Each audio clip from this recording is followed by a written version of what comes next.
What is going on, ladies and gentlemen? Welcome back to the Draft Hub. Today, we're going to be going through my picks for week 12 of the 2025 NFL season. Now, I am recording this again on Monday. Got a lot to do this week, unfortunately, in my big time preparation for the conference championship videos that are going to be taking place in the next couple weeks or so. So I got a lot of preparation for that. Got a couple things coming up outside of YouTube as well. So I have to record some of these in decent enough advance. And this is where this one falls. So we're sitting at 108 and 54 after a 9-4 week. The Monday Night Football game is still up in the air between the Dallas Cowboys and the Las Vegas Raiders. So I'm hoping to be 109 and 54 after that one, as I did pick the Dallas Cowboys. But before we get into today's video here, please leave a like and subscribe to the channel if you are new here. We do these videos every week, every single day. I'm uploading something. We are up to, at the time of recording, 897 subscribers. We are so close to getting to 1,000 before the end of 2025. And with your help, that goal is certainly attainable. Now, let's get in to the picks for week 12. So we have the Buffalo Bills here and the Houston Texans. Buffalo traveling to Houston. And I want to say the last time that the Bills traveled to Houston, I want to say Josh Allen had a really bad performance. I don't remember if the Bills lost, but I remember he had a really bad score line, like or box score stat line. I think he was like 8 of 25 passing, I want to say the last time. And not for nothing, the Houston Texans do have one of, if not the best defensive units in football. It's certainly possible that that happens again.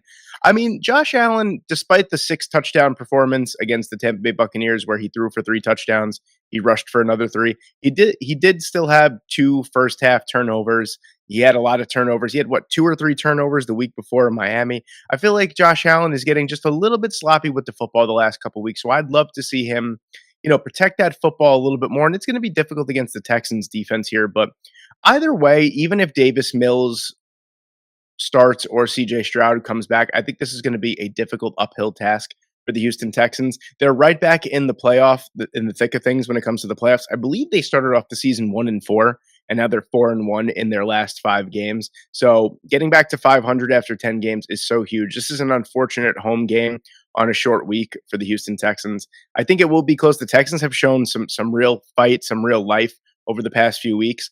But I think this one, unfortunately, I think the Bills are just kind of too hot right now. I know that they obviously took that game against the Miami Dolphins personally, because they went out and the offense kind of carved up the Tampa Bay Buccaneers defense. And that defense is nowhere near as good as the Houston Texans. I understand that. But, Josh Allen is still an MVP candidate. He's still playing MVP level football. As long as he cleans up the turnovers, I feel like this is going to be a pretty straightforward Thursday night football win for the Buffalo Bills. So we're going to go with the Bills here. In this one, you have the Pittsburgh Steelers and the Chicago Bears. And, this one's tough because you got 2 teams that are kind of sort of unpredictable. You have the Steelers, who one week the defense looks terrible, another week the defense looks great. I mean, look at the 2 games against the Cincinnati Bengals in a microcosm. I mean, didn't Joe Flacco throw for like 300 something yards and like 3 touchdowns the first time they played? And then the Steelers had 2 defensive touchdowns against Joe Flacco this past week. So kind of a mixed bag, in my opinion, with this game. The Bears, again, the Bears are just a team that kind of sort of come alive late in the game. They're like the NFC version of the Denver Broncos, except I think the offense is a little better. The Broncos are like the worst 9-2 team I feel like I've ever seen. But the Bears at 7-3, they have grinded. They know how to win these like tough, close games at the end. A last second field goal by Kyrie Santos did send them to victory over the Minnesota Vikings. The defense kind of did collapse towards the end of the game there.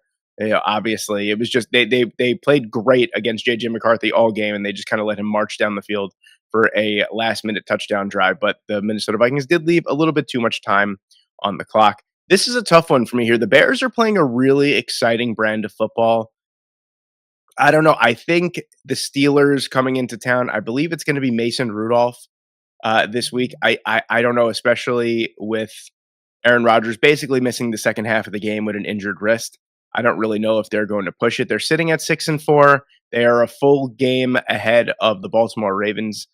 The Baltimore Ravens have quite an easy game. So this is going to be tough. This after this week, this could basically be the Steelers sitting at 6-5 and the Baltimore Ravens sitting at 6-5, tied for the top of the AFC North after 11 games. It's a tough one for me here. It really is. The Bears are playing good football, sloppy but good football. I think I'm going to go with the Bears in this one. I don't really want to go with the Bears because the Steelers are just one of those teams. I said it, 2 weeks ago, 2 or 3 weeks ago. You can go back and watch the video. I did say when the Steelers were playing the Colts, I picked the Colts, but I said this just feels like a game that the Steelers are going to wind up winning. I think maybe the only thing that kind of separates this matchup might be that the Bears are home. That might be the only thing that separates this matchup for me. It's a close one, but I'm going to go with the Bears over the Steelers in this one.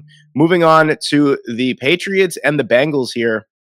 Wow, I mean, let's be real. Okay, Mike Vrabel comes into town. The Pittsburgh, the excuse me, the New England Patriots future is looking bright. Drake May had a strong rookie campaign with not a lot around him. They bolstered the offense, they bolstered the defense, they brought in a great head coach. I mean, is this not the easiest schedule you have ever seen for a football team? I mean, it's crazy to think that the Patriots are already going to be in double digit wins after this week because I really just don't see the Bengals, especially now that Jamar Chase is suspended for one game after the spitting incident with Jalen Ramsey. I mean, the Patriots defense, Christian Gonzalez is really going to hone in on T. Higgins. I think it's going to be a nightmare game for the Bengals, even though they are at home. I'm going to take the Patriots in this one. I think it's pretty straightforward. Drake May is playing. I'm not going to go out on a limb and say he's playing, MVP level football. I think he is. He's doing what's necessary to win. And a lot of people say, "Oh, Drake May still to this day hasn't had a 300-yard passing performance in his career." Well, I mean, he doesn't really need to, especially this year. I mean, he's doing what's necessary to get the job done. He's still a great player. I will go as far to say he's probably the best quarterback from the 2024 draft class early on. That's just me. But yeah, I'm going to go with the Patriots over the Bengals in this one. Joe Flacco, this is a tough defense to go up against. They defend the run very well, so you're really not leaving too much of any legs for Joe Flacco and this Bengals offense to stand on without having, at the very least, Jamar Chase. So I'm going to go with the Patriots here. The New York Giants and the Detroit Lions here. The Lions coming off of a 16-9 loss to the Philadelphia Eagles, and the Giants, whether Jameis Winston plays again or it's Jackson Dart again, I do think, to be fair, that if Jackson Dart plays, it's a little bit of a closer game. I love Jameis Winston, but guy's just too turnover prone. Excuse me. The Giants have a lot of good things going for them. I think Jackson Dart is a stud. I think once they get Malik Neighbors and Cam Scatterboo back, this is a team that could probably, challenge for a wild card spot when the team is fully healthy. The defense needs some work. The secondary definitely needs some help. I think the Lions are really going to expose the atrocities of the New York Giants secondary here in this one. Give me the Lions pretty easily, especially after, I don't, I always hate saying that the referees cost a team a game. I don't think that's ever the case. I think everything kind of sort of happens for a reason, but I think the Lions got shafted quite a bit by the referees in that Sunday night game against the Philadelphia Eagles. I expected a lot more of that game, but I didn't realize that it was going to be like insane wins. So throwing the football was very tough. So I'm going to give the Lions offense a pass here. So we're gonna say that they're going to win pretty big against the New York Giants in this one. The Vikings and the Packers. JJ McCarthy's just not good. I think that's what it really just boils down to.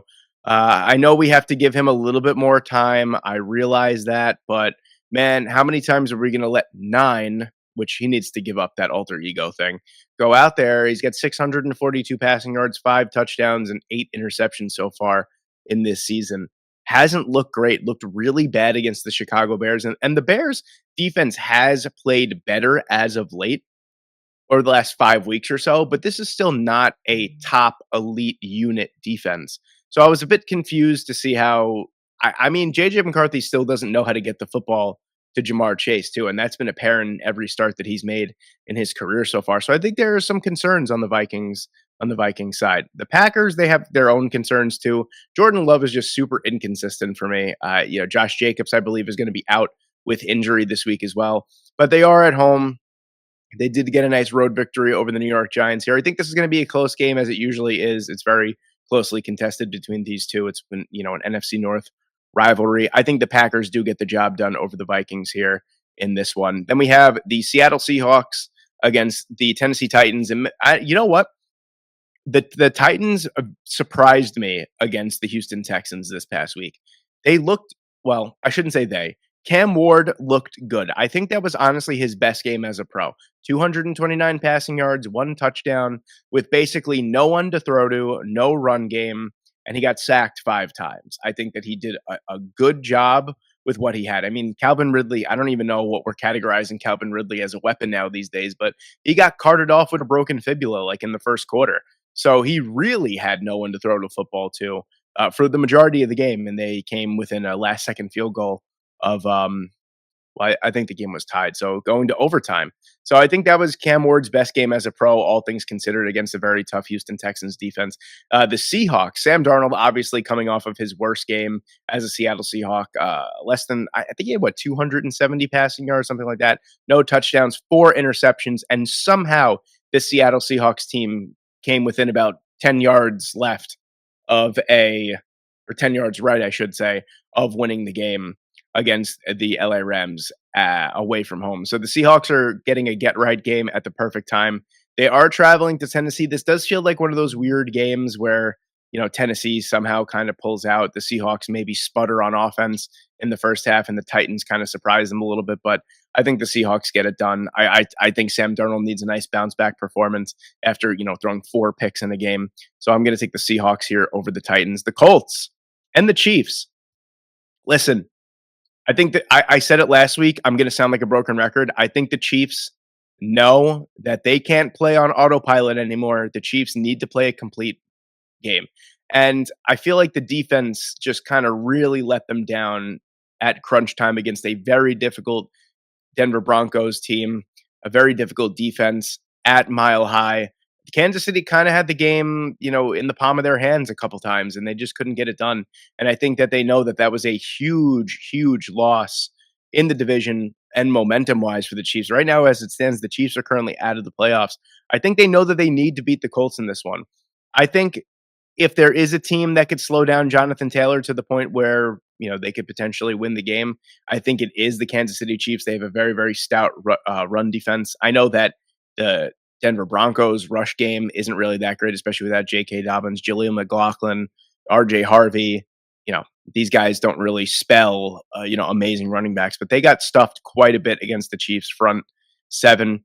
I think that the secondary lines up very well against the Colts, and I think they're going to kind of give Daniel Jones hell. And I think that the Chiefs and Patrick Mahomes know that they cannot go down to below 500 here. I think their season is kind of really hanging in the balance in these next couple of games, and I think that they need to go into Thanksgiving week at least at 6-5. So I'm going to take the Chiefs here in this one, but the Colts just might continue to roll. Who knows? But the Colts, I really think the Colts would be a serious contender if they go into Arrowhead and they beat the Chiefs pretty soundly. Then I think we really need to turn the attention to the Colts as a legitimate AFC challenger this year coming out of the AFC. The Ravens and the Jets here, and this one just kind of spells disaster for my New York Jets here. The Jets coming off of a rudimentary 27-14 loss away from home against the New England Patriots. I didn't want them to get blown out, and that's exactly what they did. They went out there, they played competitive football, and that's really all that we could ask for. The Jets are making the switch to Tyrod Taylor being their starter going forward. Justin Fields sucks, but in his defense, he really just doesn't have many people to throw to. Adonai Mitchell got open in his first ever game with the Jets. He just couldn't figure out how to catch the ball. So, there are some promising things for the Jets. The defense still looks pretty solid. Even giving up their 2 best players, the defense actually still looks pretty solid for the most part. The Baltimore Ravens coming off of an ugly win against the Cleveland Browns. But like I said, hey, this Ravens team started 1-4, 1-5. Now they're 5-5. And if the Pittsburgh Steelers lose and the Ravens win, they're tied for the division lead in the AFC North. So the Ravens are a team that I kind of figured, unless they went like 1-10 in their first 11 games, they were going to somehow get back into it. They're getting to the easier part of their schedule here. The Jets, unfortunately, going into Baltimore, this one could get ugly very, very fast for my New York Jets here. I'm going to take the Baltimore Ravens in this one, as I think all of you should as well. The Raiders and the Browns. So, I mean, is there anyone as unstoppable in the game of football today as Myles Garrett? I mean, just a sensational performance against the Baltimore Ravens, all for naught. The Raiders are 2-7. Now, I'm recording this before the Monday Night Football game. The Raiders are just such a lowly team at this point. Pete Carroll can't save them. Geno Smith can't save them. Even a returning Brock Bowers is having a tough time saving them too. He was held to what, one catch for 31 yards against the Denver Broncos. Hopefully, he gets more opportunities in this game against the Dallas Cowboys on Monday night. But this is a really tough game between two dog shit teams. But one of them defensively is better. But I'm assuming that Shadur Sanders is going to make his first ever start against the Raiders, and really, there's no other team in the NFL that I'd kind of rather make my first ever NFL start against than the Las Vegas Raiders. But I don't know. This is a really really tough one here. I'm gonna have to go out on a limb and say that the the Raiders kind of shut down the Browns passing game because really there's nothing that the Browns could do. I mean, it's gonna be tough. I feel like the Raiders might just score a little bit more than the Browns. I don't really think the defense is gonna be the problem here for the Browns. I think it's just gonna be the offense scoring, and I think that the Raiders could at least muster up a couple touchdowns, even though this Browns team is just relentless on the defensive side. I think that they know that. I think we're gonna see some chip blocks from Michael Mayer on Myles Garrett. I think they're really going to game plan for him. You got two great running backs in this game too, between Ashton Jeanty and Quashawn Judkins, so that's exciting to look forward to too. Same thing, Harold Fannin Jr. and Brock Bowers. There's a lot to look forward to for the Browns in terms of skill positions. It's just they can't get the quarterback position right now. So tentatively, I'm gonna go with the Raiders in this one, and I hate that, but that's just unfortunately what I'm gonna have to do. The Cardinals and the Jaguars here. The Jaguars probably with the most surprising result of week 11. 35-6 over the Los Angeles Chargers. Just a horrible performance by the Chargers. I mean, just really kind of really bad either way. Wait a minute. Are the Broncos and the Chargers both on a bye? Wow, those are my two quarterbacks for my dynasty league. So well, there goes that. That's going to be really tough for me this week to win that one. Whoops. Sorry, just had to add that little anecdote in there. So the Jaguars taking on the Cardinals. Jacoby Brissett on a random Sunday in November set the NFL record for most completions in a game. 47 for 57 with 400 and a zillion yards. Uh, Michael Wilson with a performance of a lifetime, 15 catches, 185 yards, all to just score 22 points.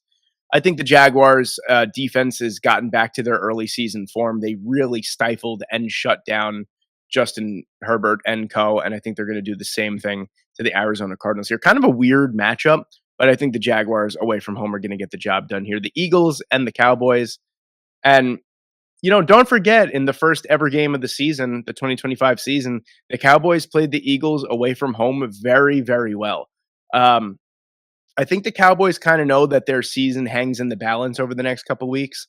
Hopefully, by the time that you hear this, they will have an extra victory under their belt here against the Raiders. Again, I am recording this Monday before the Monday Night Football game. So, the Cowboys potentially sitting at 4-5-1, hosting the Eagles. I think it's certainly up for debate. The Eagles haven't looked great really over the past, 4 weeks. I feel like really the really one great performance they had over the last month or so was the game against the Minnesota Vikings.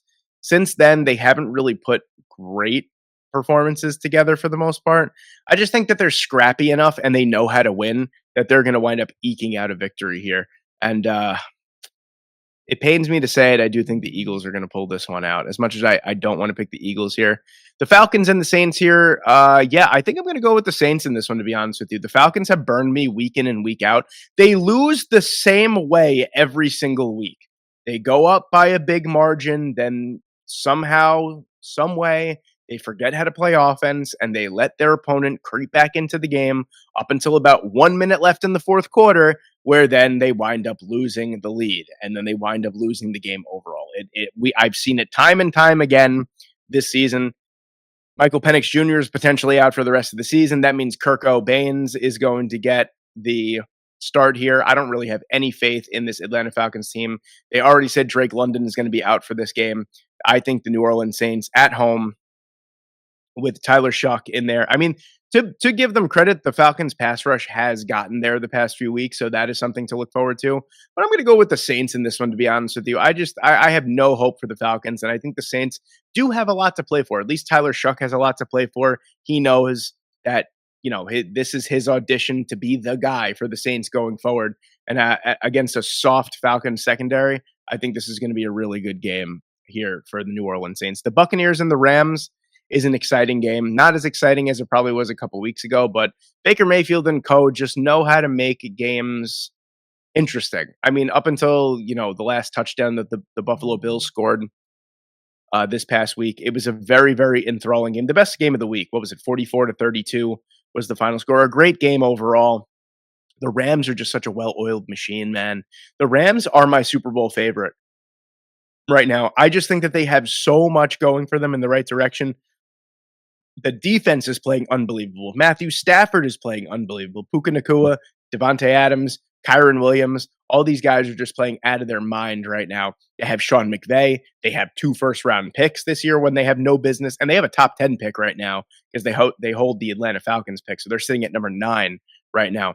I think the Rams have so much good going for them. I don't really see any way that the Buccaneers can go into LA and beat the Rams right now. Even though the Bucks are such a good team, still so solid, I do think the Rams are going to wind up winning this one. And then you have the surprise of the year up until this point, in my opinion, with the Carolina Panthers being 6-5, somehow being 6-5 on Monday Night Football here against the San Francisco 49ers.